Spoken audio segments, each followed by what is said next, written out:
Hello everyone, this is update for September 20, 2022, day 209 of the war and of the date update for the military situation. I will discuss what happened this morning when Russian president announced mobilization, and I will explain why it's not partial mobilization even though it says so in formal sort of his decree.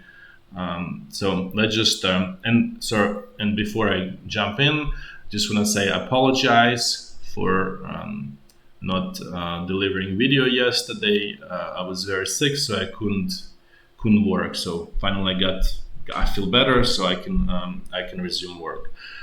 So let's go back to what happened actually this morning on September 21, 2022. So Russian president gave a speech where he basically outlined key things that there is mobilization in Russia, and then Russia is going to annex newly captured territories, because there is not even question that they already sort of annexed the territories that were captured in 2014, which is Crimea and part of Luhansk region, part of Donetsk region. This is the areas that were sort of annexed in 2014, and this is what's being annexed in 2015 in Luhansk region. So now there is annexation also of Kherson region.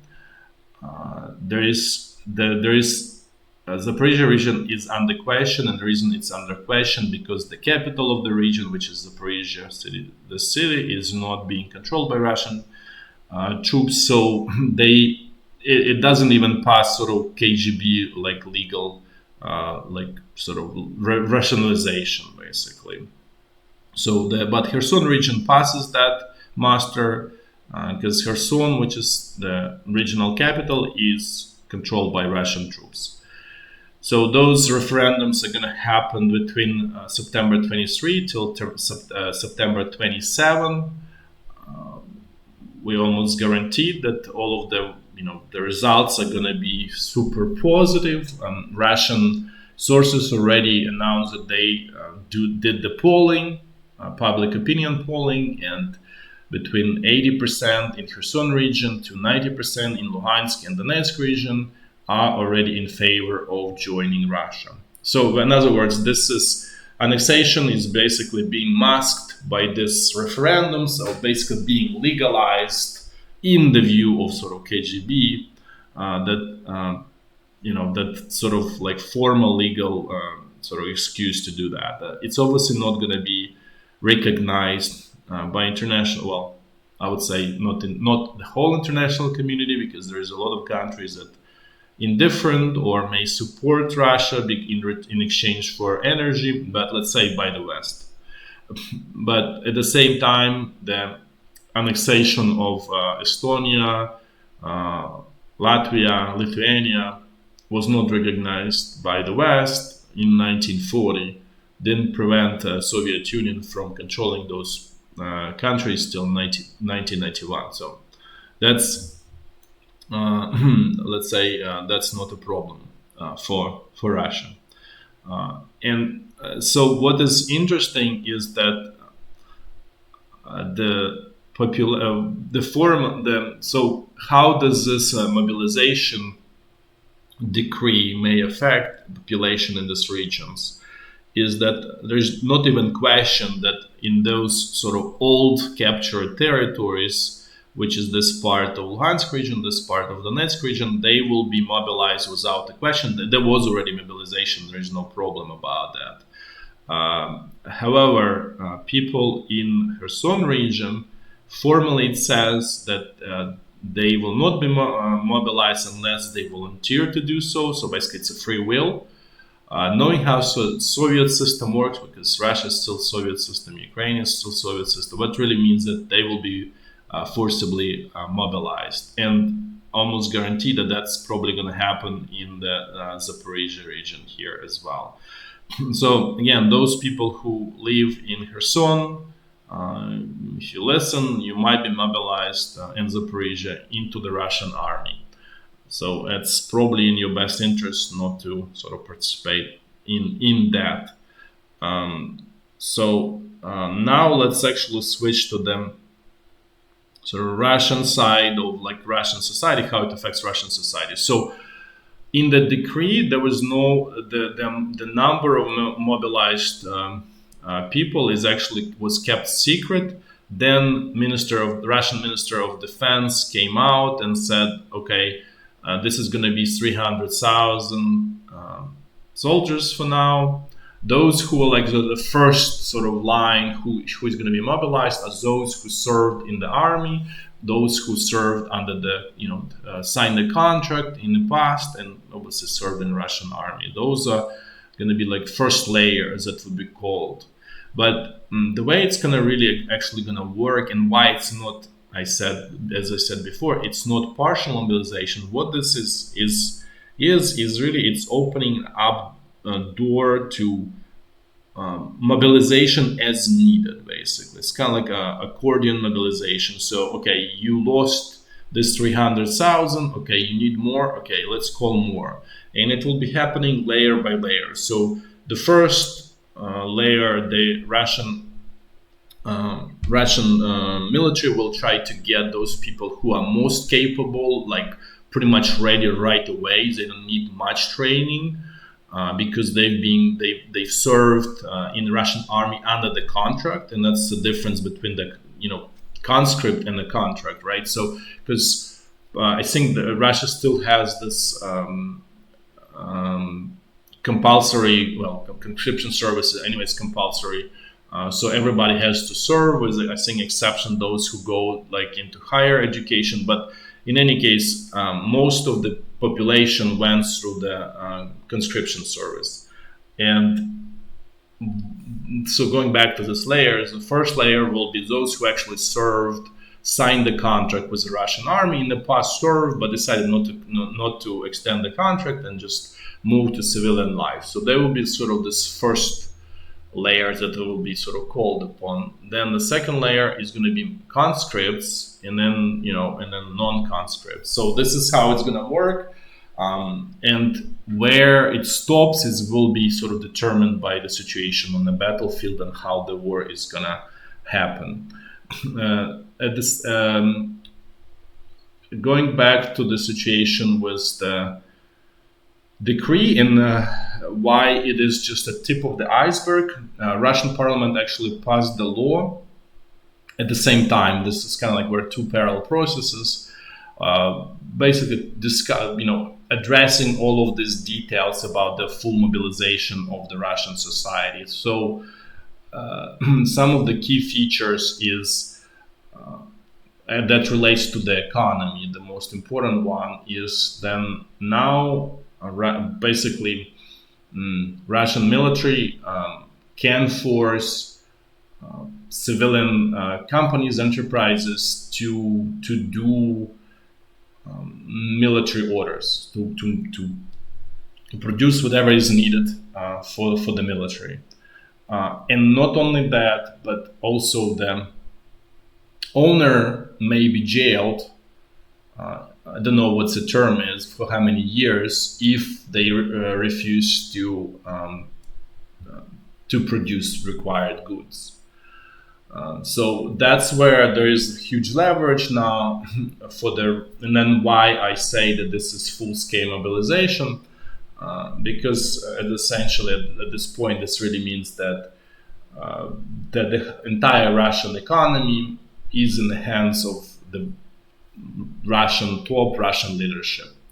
And there is more to this lawsuit that more related to the individuals. So if you serve, you've been mobilized and you serve in Russian army, and if you surrender, you will get up to 10 years of prison. If there is no signs of treason, but obviously this will go hand in hand, and probably there will be a sign of treason, of knowing how the Russian legal system works, and by the way, Ukrainian is the same. It's knowing how the better way to say it, how the Soviet legal system works. So then you're gonna get 15 years. So, and also again, this surrender situation, there is part that sort of says like, okay, if you surrender at free will, this only applies. But again, knowing how Soviet system works, it's going to be everybody's going to be free will. You immediately will get slapped with 10 to 15 years, and in most cases, it's going to be 15 years because there's no objective way to establish was it free will or was just circumstances and so on. And so the system will always go in the direction of most repressive choice because they need people to obey. So that's very sort of straightforward, very simple logic, and every system in every country pretty much goes in that direction. So those are key sort of features. Now, how does this change the whole situation, this whole war? As I said about a week ago, that Ukraine almost won the war, or at least on the path to winning.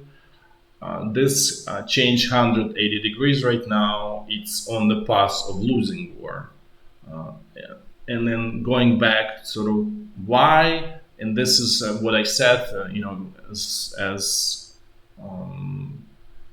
late as March, when the war started. Well, it started in February, but really in March, when I was saying this, that if Ukraine is going to be as inefficient as it is, it has no chance of winning this war.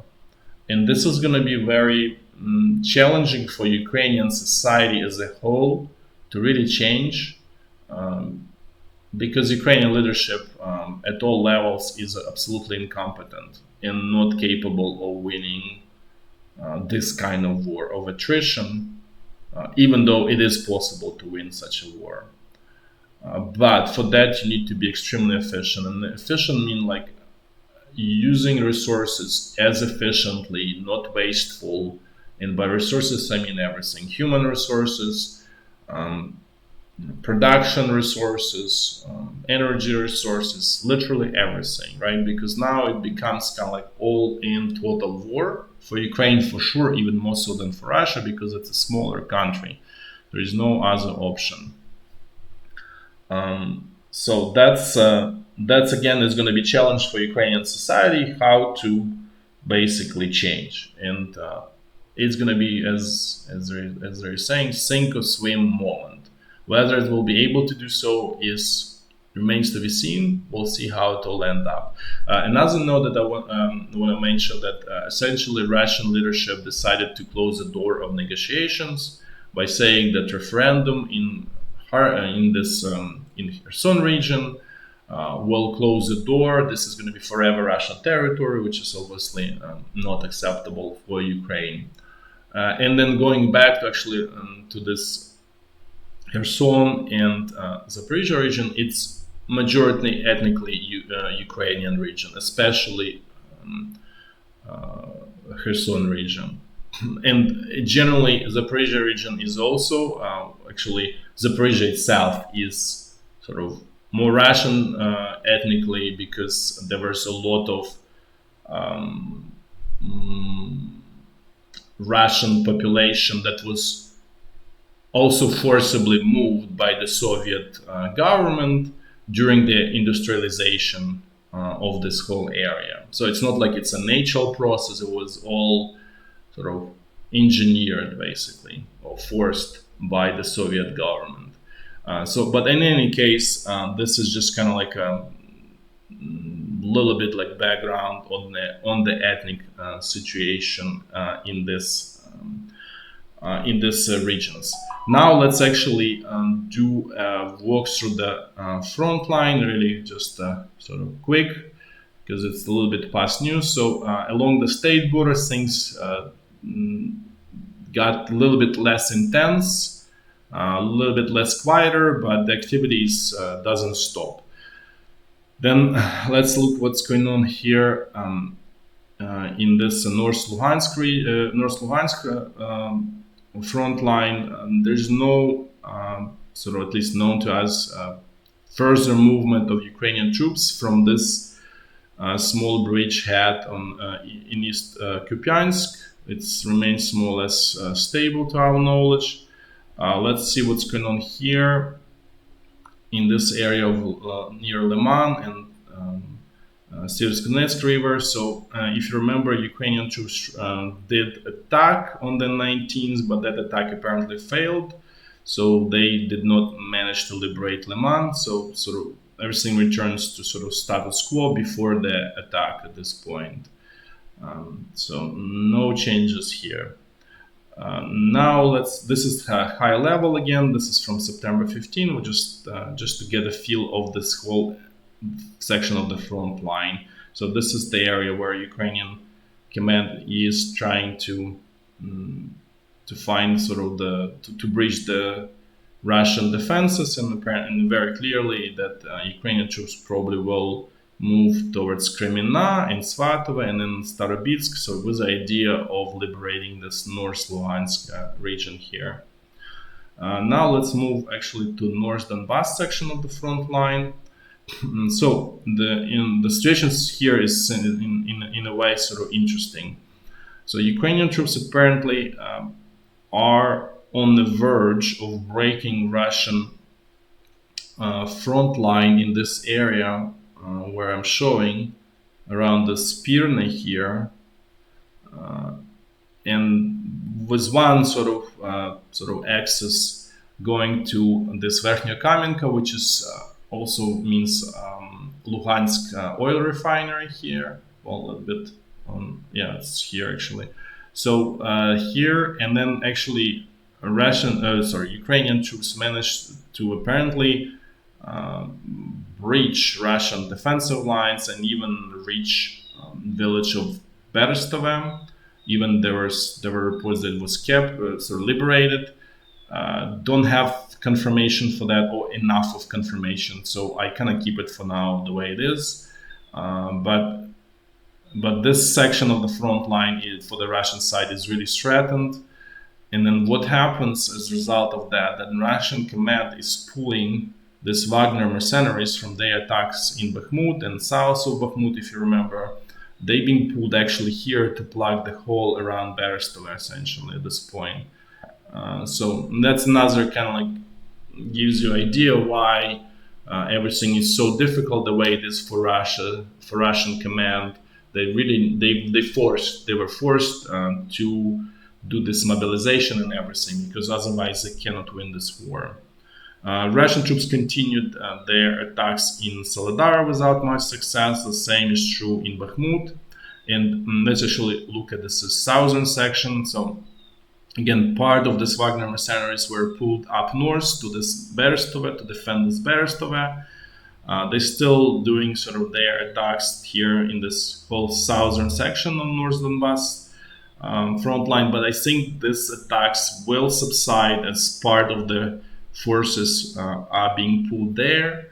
And this is also another point that I was making, that all of these attacks here in the southern section totally, let's say, mindless, useless, because here's the real risk that Ukrainian troops will penetrate here. They will, some of them will definitely move to Lysychansk, but then they can kind of move more towards Popasna and in the Zolote area, essentially, and kind of like basically create threat of encirclement, and it can collapse Russian front line south of it. So nevertheless, the Russian command keeps hammering, keeps pulling themselves deeper in potential pocket. But now it makes sense why they were keep hammering, because they probably knew that they're going to do this mobilization a week ago or 10 days ago. And probably the decision has been made immediately after the collapse of the Russian front line in Kharkiv region.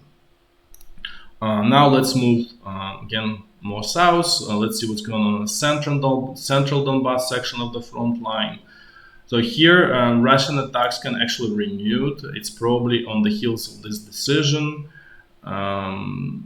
Typical areas: Pisky, Marinka, this Avdiivka area. Nothing changes, nothing new there. It's just again the same kind of attacks there. Now let's move to Zaporizhya front line. Things here are sort of call it quiet, or quiet in the sense that there is no large scale attacks. There's always something going on in terms of smaller scale. Now let's sort of finish with the Kherson bridgehead. Since here, to our knowledge, has not changed. Nothing really new here. Ukrainian troops are trying to continue squeeze Russian troops out of it, slowly hammering them, and it's on its own kind of like small war of attrition here, where and when why as I said, Russian troops here are doomed is because their supply lines are severed. They're not completely sort of cut off, but they are severed to significant levels. They cannot get resupply of enough of ammunition to sort of basically continue successful fight, or the way to fight the way they used to do it. So regardless of whatever is happening, as long as Ukraine has those HIMARS rockets, Ukraine can prevent Russian troops from crossing Dnipro River in large quantities, and so this is basically gonna get lost. Just a question of time. With that, because Kherson is on the western bank, so that also means that Ukrainian troops will liberate Kherson as well, which is capital center here. That's it for today. Thanks for watching. Until later, when I will provide update for September 21. Thanks again. Bye bye.